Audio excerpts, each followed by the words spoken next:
자, 지난 시간까지 이제 사회 전체를 한번 쫙 우리가 봤는데 대충 큰 흐름만 봤어요. 그런 내용들을 한번 보도록 하겠습니다. 자, 우선 사회 계층과 신분제도. 계층이란 뭐라고요? 계층이란 뭐라고 그랬죠? 계급, 계층 같은 개념으로 받아들입니다. 사회학에서 엄격하게 말하면 좀 구분이 되지만 그냥 우리는 한국 사회에서 공부하는 거니까 계급이나 계층이나 비슷한 개념으로 받아들이십시오. 계급은 뭐라고요? 경제력의 차이를 말한다. 그죠? 경제력의 차이를 말하는데 이런 사회 계층이 바로 신분제도와 연결되어 있다는 것. 군장국가 시절 머릿속에 시간 개념 받아들여줄 수 있나요? 군장국가 시절이 언제였어요? 청동시대죠? 그때 뭐가 처음 시작됐다고? 사유재산과 계급분화가 처음 시작됐잖아요. 청동시대. 그래서 청동시대에 정복전쟁이 시작되고 그때부터 지배층과 피지배층 사이에 위계질서가 신분질서로 발전했다. 이 언어적 표현의 의미를 아이들의 눈높이로 아이들이 이해할 수 있는 수준으로 끌어내려서 설명해 줘야 돼요. 아시겠죠? 그 다음에 초유국가 시절은 우리가 이 초유국가를 뭐라고 배웠어요? 여러 나라 시절 이렇게 배웠죠? 부여, 고구려, 동해, 옥제 시절에는 정복전쟁이 본격화되면서 그 통합 과정에서 위계 서열이 보다 더 정착되고 여러 나라의 신분제도가 마련되게 되었다. 그 다음에 고대국가, 고려백제신라 이 고대국가 중앙집권국가 때는 신분제도가 확립되었다. 아시겠어요? 그래서 고대국가 신분제도는 맨 위에 뭐라고요? 귀족. 그 다음 뭐라고? 평민. 그리고 맨 밑에 노비. 이렇게 3신분으로 신분제도가 고정되게 되었다. 아시겠죠? 그래서 신분제도가 정착했습니다. 잠깐 여기서 이제 우리가 주의해야 될 것은 친족 중심이라는 새로운 개념어가 등장했어요. 우리가 이미 배웠던 이것에 반대되는 개념어가 뭘까요? 친족에 반대되는 개념어가 뭐예요? 시족이에요. 다시 환원해서 말을 바꿔서 해봅시다. 시족의 다른 표현은 어머니 중심의 모계 혈연 집단 이렇게 보면 되겠죠? 오케이? 그래서 우리가 어머니 집단, 그러니까 시족과 시족이 서로 다른 시족하고만 결혼했어요. 이런 혼인을 우리가 뭐라고 배웠죠? 족외혼이라고 배웠죠. 언제적 얘기예요, 이게? 신석기 시대의 그런 풍습입니다. 조계혼이. 알겠죠? 이렇게 조계혼을 통해서 서로 다른 시족끼리 혼인이라는 수단을 통해서 결합한 이런 사회를 우리는 무슨 사회라고? 부족 사회라고 한다. 그러므로 신석기 시대는 그 사회 구성의 기본 단위는 무슨 사회라면? 시족 사회라면. 또는 뭐예요? 그렇게 해서 이루어진 신석시대 사회는 무슨 사회라고? 부족 사회다. 말이 성립이 돼야 안 돼요. 그 말입니다. 다시 부족 안에 있는 기본 구성 인자는 뭐예요? 시족이다. 부족은 시족과 시족이 결합돼서 부족을 이루고 그 부족 사회는 모든 구성원들이 전부 다 무슨 관계를 누리고 있었다고요? 평등 관계를 누리고 있었다. 알겠어요? 평등 사회를 형성하고 있었다. 아시겠죠? 외우게 하지 말고요. 여기서 아이들로 하여금 왜 이 부족 사회가 평등할 수밖에 없었는가를 설득시켜야 됩니다. 외우게 해버리면 안 돼요. 외우게 해버리면 이 뒤에 올 어마어마한 그 사회 변화 메커니즘 이것을 설명하기가 되게 힘들어요. 그래서 여기서 이해시켜야 돼요. 왜 이들이 평등한 사회냐? 가난하지만 같이 함께 공평하게 나눠먹기 위해서 평등한 사회를 유지하지 않으면 안 되었다라는 얘기입니다. 알겠죠? 그러니까 엄마들이 그게 적합한 수단을 좀, 저는 아까 북한을 얘기했잖아요. 북한이 가난하지만 잘 나눠먹음으로써 평등 관계를 유지함으로써 그나마 버티고 살 수 있었다. 알았어요? 에스키모 종족들이 먹고 살기 힘든 혹하는 추위 속에서도 살아갈 수 있는 것들은 공평하게 나누기 때문에 그렇다. 알겠죠? 그런 것들처럼 이 관계를 이해해줘야 돼요. 그죠? 그리고 청동기 시대가 되면서 사유재산과 계급이 생겨나고 그 계급이 발생하게 된 것은 바로 뭐냐? 생산이 어디에 해서 늘어서이다. 그래서 무슨 생산이 생겼다고? 잉여 생산이 생겼기 때문이다. 그것을 차지하는 자, 그래서 있는 자와 없는 자, 뭐라고? 지배와 피지배의 이 관계를 계급이라고 했다. 청동시대부터 이게 발생했다는 거죠. 그래서 우리가 선사시대, 역사시대의 구분이 굉장히 큽니다. 바로 이 사람들이, 이 지배층들이, 이걸 차지하는 사람들이 자신들의 이해관계나 자신들의 이익을 지키기 위해서 문자로 정리해놓고 재산을 정리하고 재산을 간수하고 권위를 세우고 거기에서 문자 기록을 남기는 겁니다. 이해하시겠죠? 그래서 역사 시대로 돌입했어요. 그리고 지금 뭐라고요? 철기 시대가 되면 이제 이 계급, 이 지배층들이 주로 누구였어요? 남성이었어요. 전국전쟁에서 우월한 힘을 가지고. 요즘 뭐 메갈리아 워바드 논쟁이 아주 심하죠? 그래 안 그래요? 말 보기 싫으신가요? 여기 잘못 빠져가지고 헤어나지 못한 사람들이 많습니다. 시사인의 천관율 기자라고 내가 잘 아는 기자예요. 되게 좋은 사람이에요. 내가 논술학원 할 때 데리고 있었어요. 서울대학교 그 서양사학과 나와가지고 아주 똑똑한 친구입니다. 그동안에 글을 진짜 잘 시사인에서 주진우하고 천관율 이 두 사람이 시사인에서 되게 알려진 기자들이거든요. 근데 이번에 메갈리안 이 기사 좀 잘못 삐딱하게 썼다가 엄청난 공격을 받았어요. 근데 내가 볼 때는 공격한 사람들이 좀 너무 심한 것 같아요. 같은 찬씨라고 내가 옹호하는 게 아니라 내가 그 사람을 알건데 그 사람이 나쁜 의도로 글을 쓴 게 아니에요. 그럼에도 불구하고 진리는 이거다, 진실은 이거다라고 기자적 입장에서 진실을 주장하다 보니까 자기 그 입장과 좀 상반된 그런 견해가 나오거든요. 그래서 주로 누가 이 사람을 공격해요? 남성들이 공격을 해요. 그래서 그동안 시사인을 봤던 남자 독자들이 시사인을 다 끊어버렸어요. 여성들을 옹호한다. 알겠죠? 그래서 되게 복잡한 문제가 있다. 하여간 우리도 빠지지 맙시다. 괜히 또 내가 공격받을 수가 있으니까. 그래서 그런 문제들이 남성 위주의 사회가 됐어요. 이 남성 중심의 사회를 우리는 뭐라고 부른다? 신족 사회라고 부릅니다. 개념 정리되나요? 다시 여자 집안을 뭐라고요? 시족. 남성 집안을 뭐라고? 친족. 그래서 앞으로 친족이라는 말이 나오면 무조건이에요. 알았어요? 친족. 시갓집 이렇게 생각하면 돼요. 금방 알았죠? 시갓집이 전부 다 친족이고 외갓집이 전부 다 뭐예요? 시족이에요. 오케이? 이렇게 구분해 줄 거. 알겠죠?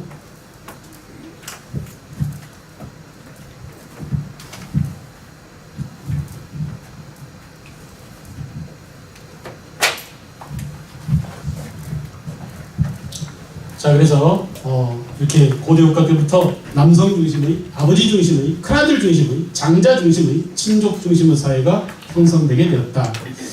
자, 그 다음에 보십시다. 초기 여러 나라의 신분제도, 여러분들이 잘 배우지 않았을 거예요. 여러분들이 졸업해버리고 난 이후에 새로운 학설이나 이론들이 등장해서 그 사회에 대한 연구가 더 심화돼서 나타나는 게 바로 여기입니다. 초기 여러 나라 신분제도. 여기까지 옛날에 안 배웠거든요. 삼국시대도 되게 배웠을 거예요. 근데 그 이전에 대가 이런 사람들이 초창기 철기 시대의 최대 권력자들이다. 그리고 호민이 있고 호민 밑에 뭐가 있어요? 하호가 있다.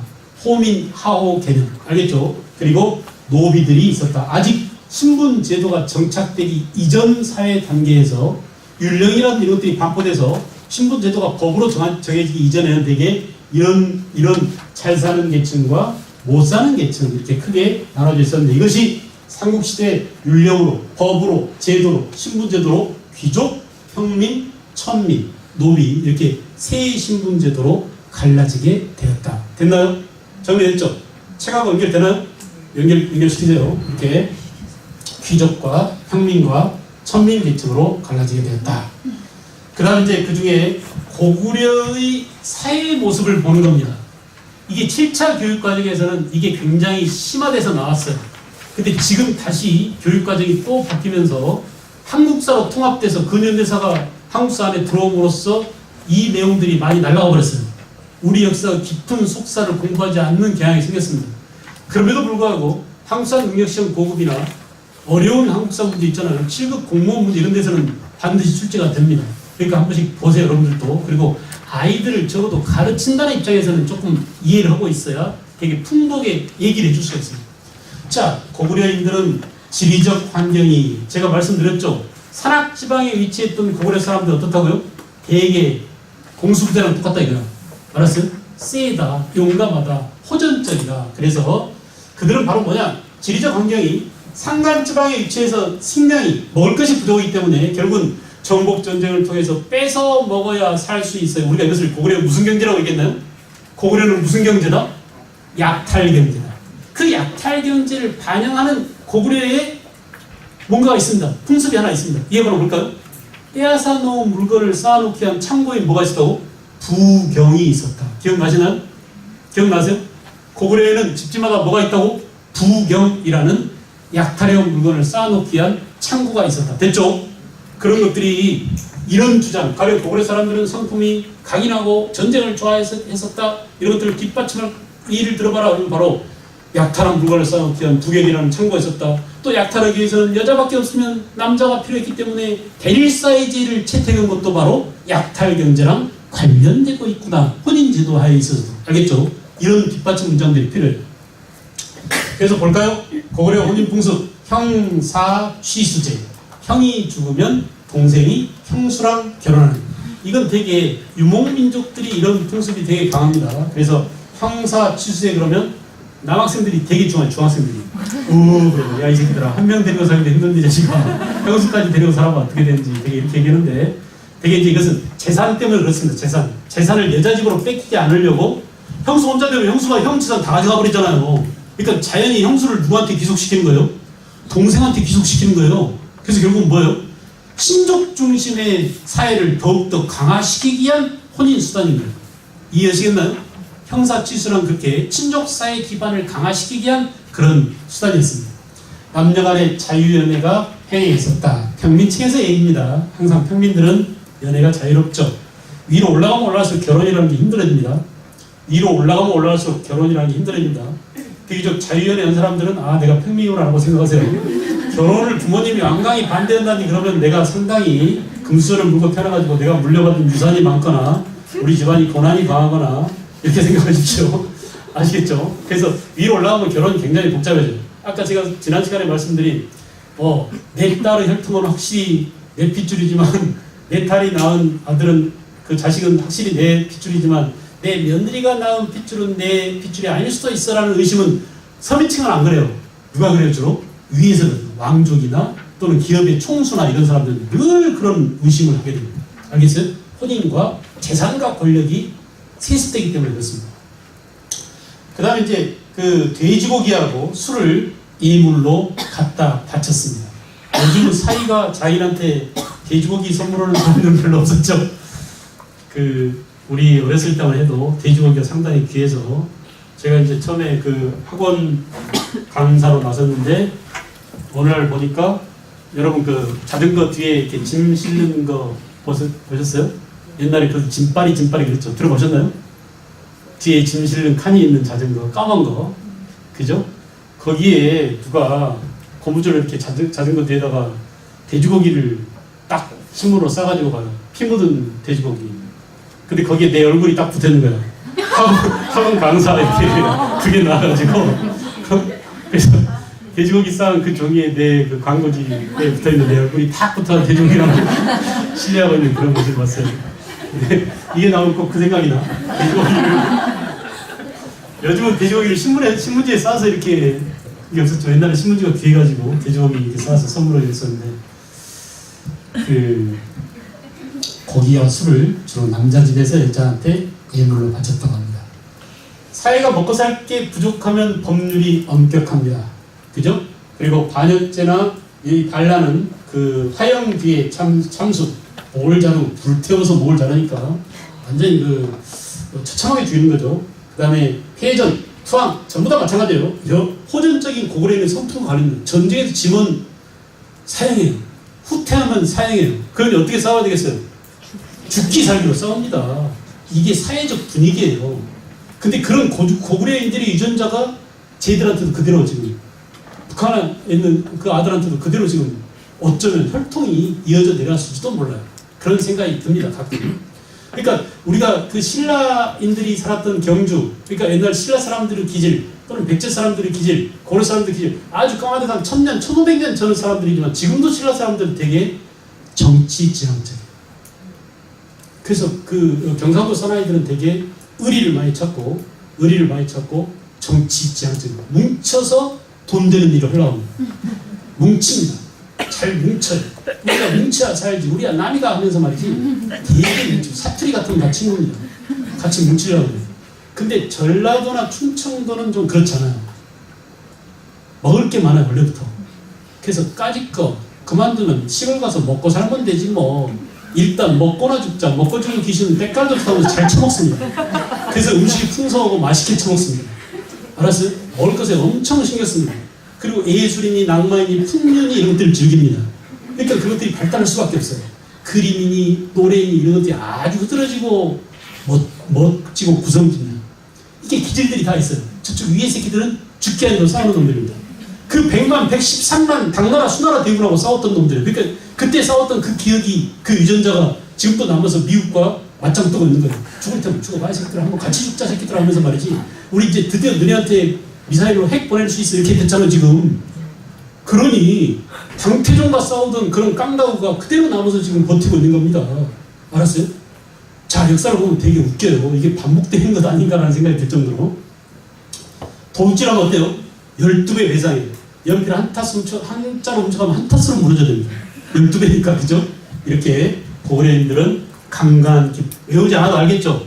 뭘 보면 알 수 있어요? 아, 그 사람들 분위기, 그 사람들 기질 보면 굳이 외우지 않아도 되겠구나 알 수 있죠? 자, 고구려는 사회 계층이 고씨를 포함해서 고주머니 고씨니까 5부가 지배층이었어요. 지배층. 고구려에서 농사 짓는 사람도 있었지만은 되게 뭐냐, 사람들이 먹고 살기 힘들어서 생활이 불안정해서 노비로 전락하는 경우가 많았어요. 이걸 막아보겠다고 만든 게 뭐라고요? 진대법. 누가 만든 진대법이라고요? 이름 얘기해보세요. 사람 누구라고? 을파소. 됐죠? 어느 왕 때라고 그랬어요? 우리가 과거 고구려 국가에서 왕은 시기를 말합니다. 광개토왕 몇 세기? 4세기 말 5세기. 장수왕 몇 세기?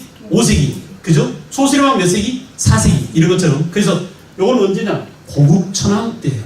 고국천왕 때 진대법을 시행해서 춘대 춘합제도의 효시입니다. 우리나라에 아주 좋은 제도가 있죠.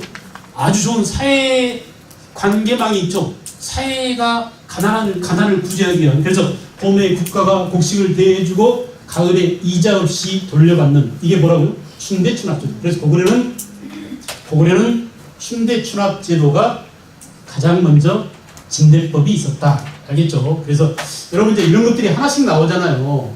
그럼 봄에 곡식을 대해주고 가을에 갚도록 했던 이런 제도가 고구려 것이 나오면 고구려는 뭐라고요? 진대법. 이렇게 여기서 끝나지 말고 한 번 나오면 세트로 묶어서 세트 메뉴로 주세요. 아이들도 세트 메뉴에 강해요. 알았어요? 묶어 놓으면 잊어먹지 않아요.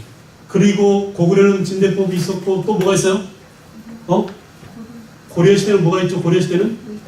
예, 처음에는 태조 때는 흑창이라고 했어요. 똑같은 내용입니다. 봄에 빌려주고 가을에 갚아라, 농사지어서 갚아라 이거죠? 근데 나중에 성종 이후에 제도가 정비되면서 흑창을 뭘로 바꿨어요?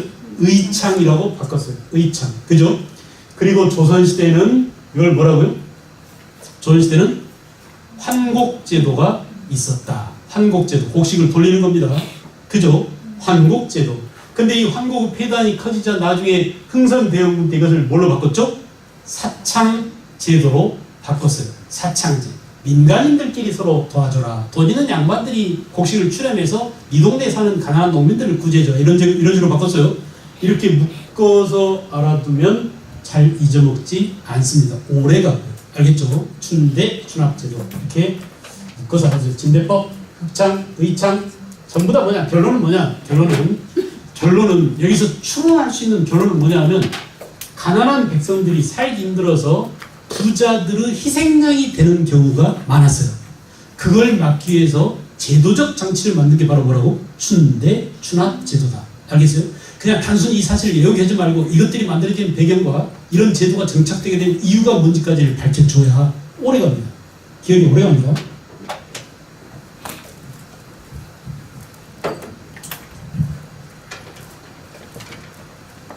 그 다음에 천민과 노비들은 외울 필요가 전혀 없는 것들이죠. 피정복민으로서 몰락한 평민, 저렇게 그 부자들한테 곡식을 빌려먹고 갚지 못해서 몰락해버린 그런 평민들이죠. 그 다음에 남의 소나 말을 죽인 경우도 노비가 됐어요. 소나 말을 죽이면 노비가 됩니다. 왜일까요? 소나 말은 고기로서 의미보다는 그 당시는 뭐예요? 노동력이죠. 인간보다 몇 배의 일을 해대는 노동력이죠. 그러니까 노동력이 중요한 그런 사회에서 노동력을 이렇게 해를 끼친 사람들은 노비로 했다. 또 빚을 못 갚는 자의 자식도 노비로 삼았다. 이런 얘기가 있습니다. 잘 보세요. 자, 그 다음에 이제 백제로 갑니다. 이렇게 고구려, 백제, 그리고 신라 사회의 속사를 보는 겁니다. 여러분들 때는 이렇게 공부를 안 시켰었어요. 근데 여러분 지금 애들 이전에 2015년 이전 아이들이 배운 내용이 이렇게 상당히 깊이 들어갔었어요. 7차 교육과정에서 국사는 굉장히 깊이 있게 가르쳤습니다. 백제 사회는 뭐냐? 고구려와 유사했었지만 특히 중국과의 교류가 많았다. 여러분, 이 중국은 백제가 주로 친했던 중국은 중국의 남조였을까요? 북조였을까요? 북조가 아니고 남조였죠. 고구려가 북조랑 주로 친하고 백제는 남조와 친했습니다. 특히 양나라 이런 나라들과 친했죠. 양나라. 이 양나라에서 백제에 왔던 독특한 백제의 무덤 형식이 뭐가 있다고 그랬죠? 네? 벽돌 무덤이죠. 말로 해보세요. 무슨 무덤? 벽돌 무덤. 알겠어요? 벽돌 무덤. 그래서 네, 남조와 친했어요. 자, 언어나 풍속이나 의복이 고구려와 유사했습니다. 여러분 대답해 주세요. 언어나 풍속이나 의복이 고구려와 유사한 이유는 뭘까요? 백제가 고구려에서 갈라져 내려왔기 때문에 핏줄이 같아요. 그걸 설명해 줘야 돼요. 반드시. 이게 시험에 잘 나와요. 고구려 초창기 무덤하고 백제 초창기 무덤하고 비슷하죠? 그죠? 그래 안 그래요? 한강유역에 있는 무슨 무덤? 한강유역에 있는 이 돌 무덤들이 전부 다 뭐예요? 고구려 무덤 형식과 비슷한 적석창하고 비슷하죠? 그런 이유가 바로 뭐라고? 백제의 고구려의 두 왕자가 내려와서 백제를 세웠기 때문에. 알겠어요? 그래서 시조가 조상이 같기 때문에 그렇습니다. 중국과 일찍부터 교류를 했었다. 그래서 삼국 가운데 가장 세련된, 우아하고 세련된 그런 미를 갖춥니다. 다시 말로 한번 해봅시다. 백제의 미의 특징은 뭐라고요? 우아하고 세련된 미예요. 알겠어요? 다시 해보세요. 뭐라고요? 우아하고 세련됐어요. 왜 세련됐냐? 바다 건너 바로 중국 세련된 남쪽 귀족 문화가 바로 들어왔기 때문에 세련된 그런 문화를 받아들여요. 백제의 문화는, 백제의 법률은 반역, 폐진자는 살인, 이런 점들이 어때요? 고구려와 유사하죠? 반역자, 폐진자는 살인에 살인자는 사형에 처하고 뇌물을 받거나 횡령을 하거나 하면은 3배 배상 후 종신 금고형을 때립니다. 도둑질한 자는 2배 배상한 후에 귀양을 합니다. 우리도 좀 형벌을 좀 세게 할 필요가 있을 것 같아요. 있어야 될 것 같아요. 가령 예를 들어서 그 주식 거래하는 데 있어서 작전 세력으로 들어가지고 주가를 조작하거나 그러면은 엄청난 많은 사람들한테 피해를 줍니다. 근데 이것을 잡아낼 방법이 거의 없어요. 힘들어요. 잡기가. 그러니까 이렇게 그 적발하기가 힘든 경우는 만약에 적발되면 사형. 아세요? 주가 조작하다 걸리면 사형. 아니면 뭐 징역 150년.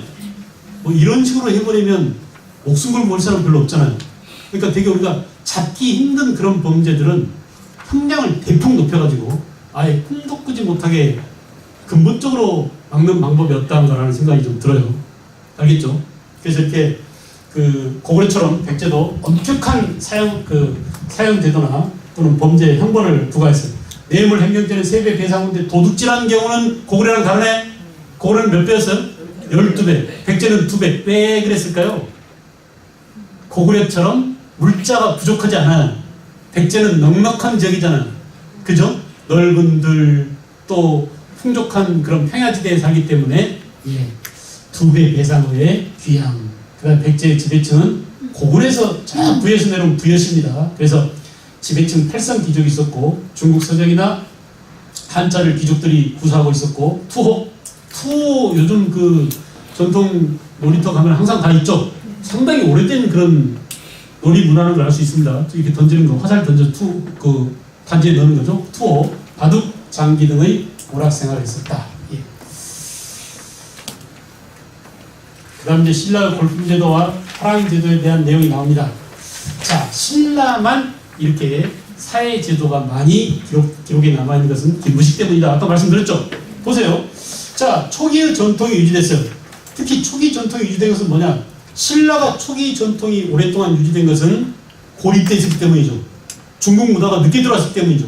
한반도 동남쪽에 지리적으로 고립되어 있잖아요. 고구려 백제한테 맡겨서 중국 선진 문화가 늦게 들어왔기 때문에 어때요? 오히려 옛날 게 많이 남아있었어요. 그죠? 그러다 보니까 그 옛날 거라는 게 초기 신석기 시대에 시족사의 전통이 많이 남아있는 게 어디예요? 신라예요. 알았어요? 그래서 그게 신라의 가장 큰 단점이자 장점이 됩니다. 신라의 가장 큰 단점이 장점이 됐어요. 알겠죠? 우리 이것을 오랫동안 간직하고 이 오랫동안 간직한 그 바탕 위에 새로운 문화를 잘 흡수해서 정착시킨 나라가 누구예요? 신라였어요. 그것이 바로 삼국통일의 원동력이 됩니다. 왜냐하면 삼국통일 또한 누구 힘에 의존해서 통일시켜요? 화랑이잖아요. 화랑. 그 화랑도는 신석시대 시족사회 때 청소년 교육단체, 수양단체의 전통이 이어져 내려오는 겁니다.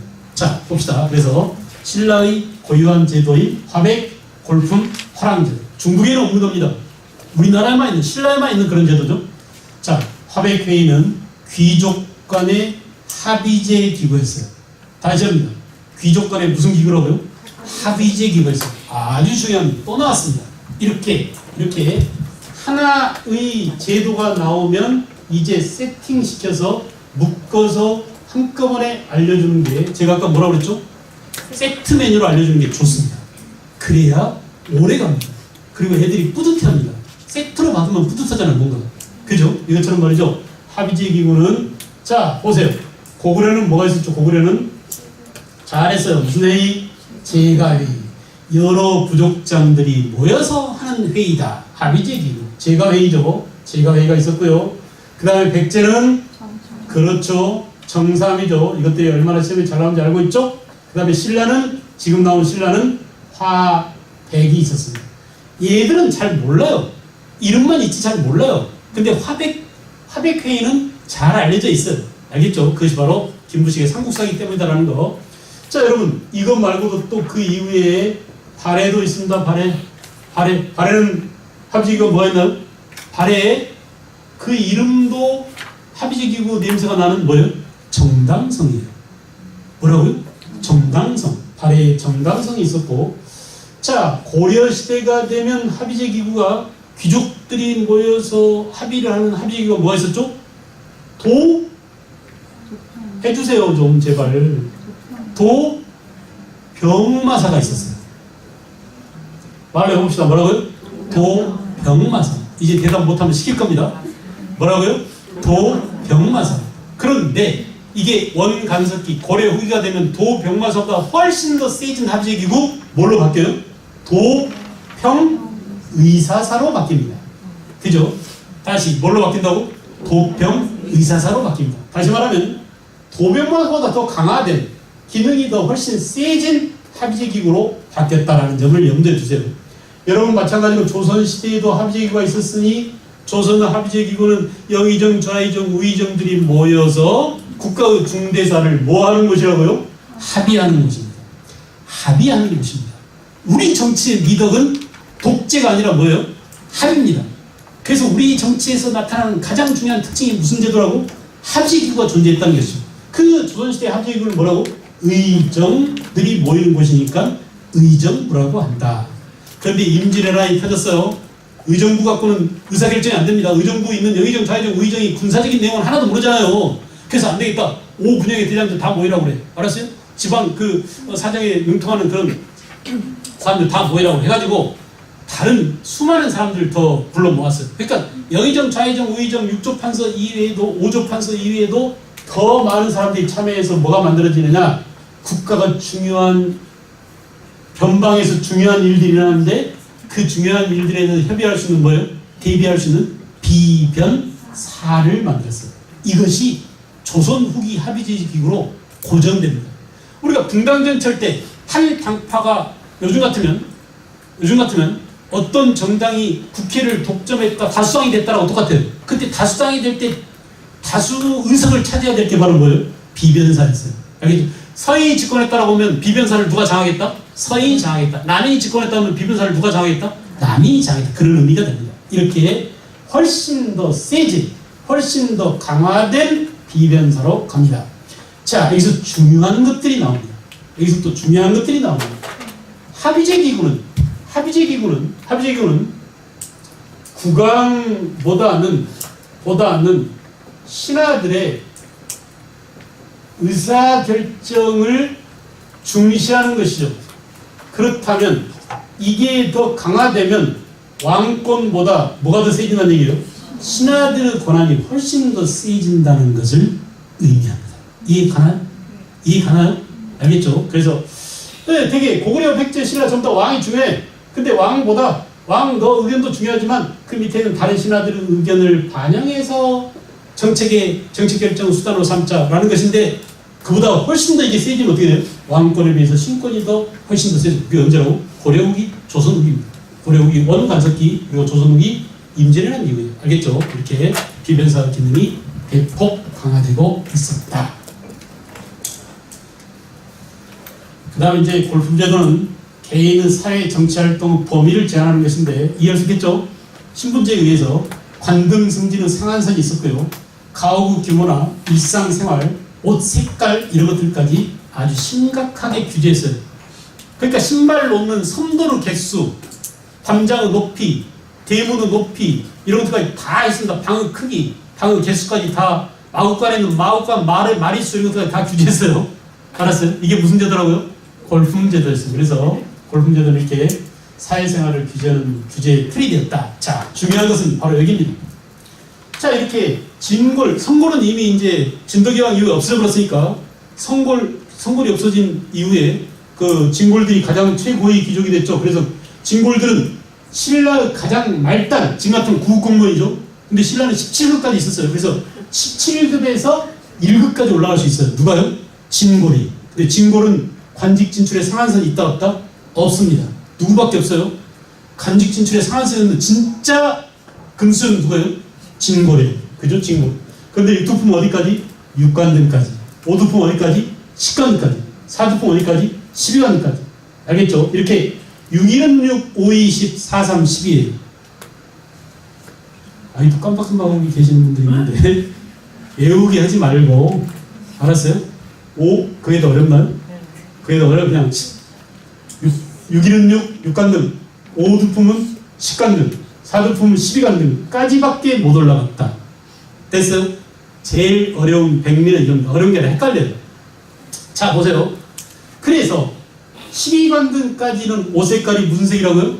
황색. 그리고 10관등은 뭐라고? 청색. 6관등은 뭐? 비색. 그리고 5관등에서 1관등까지는 뭐라고요? 자색. 이렇게 옷 색깔을 달리해서 있거든. 멀리서 봐도 저놈이 나보다 높은지 낮은지 알 수 있어요, 없어요? 바로 구분됩니다. 바로 고개 숙여야 돼요. 자세히 하면 무조건 고개 숙여야 돼요. 알았어요? 무슨 말인지 알겠죠?